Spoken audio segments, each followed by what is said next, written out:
മുസ്ലിം പെൺകുട്ടികളെ തട്ടിക്കൊണ്ടുവരുന്ന ഹിന്ദു യുവാക്കൾക്ക് ജോലി നൽകാമെന്ന് പ്രസംഗിച്ച യുപിയിലെ ബിജെപി നേതാവിനെ അറസ്റ്റ് ചെയ്യണമെന്നാവശ്യപ്പെട്ട് പ്രതിപക്ഷ പാർട്ടികളായ ബിഎസ്പിയും എസ്പിയും ബിജെപി മുൻ എംഎൽഎയും ഹിന്ദു യുവവാഹിനിയുടെ മുഖ്യ ചുമതലക്കാരനുമായ രാഘവേന്ദ്ര സിംഗിന്റെ കടുത്ത വർഗീയ സ്ത്രീവിരുദ്ധ പരാമർശത്തോടാണ് പ്രതിപക്ഷം വിമർശനം ഉന്നയിച്ചത്.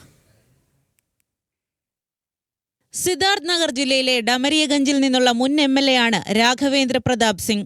ഒക്ടോബർ 16 യുപിയിലെ സിദ്ധാർത്ഥ് നഗർ ജില്ലയിലെ ധൻഖർപൂർ ഗ്രാമത്തിൽ നടന്ന യോഗത്തിൽ സിംഗ് പറയുന്ന വീഡിയോ ദൃശ്യമാണ് ഇപ്പോൾ പുറത്തു വന്നതും വിവാദമായതും.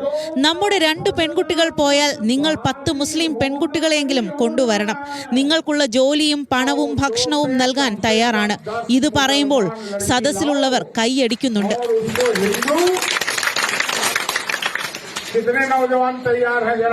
അതിന് എത്ര യുവാക്കൾ തയ്യാറാണ് എന്ന് സിംഗ് പ്രസംഗത്തിൽ ചോദിക്കുമ്പോൾ യുവാക്കൾ കൈ ഉയർത്തി ജയ് ശ്രീറാം വിളിക്കുന്നതും വീഡിയോയിൽ കാണാം.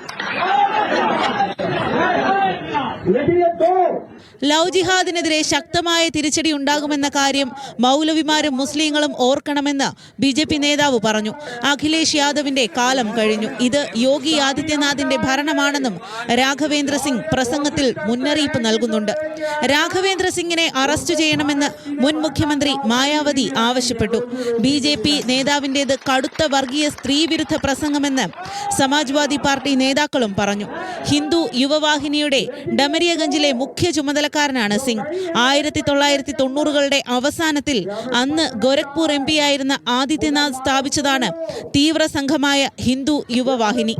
National desk news Malayalam.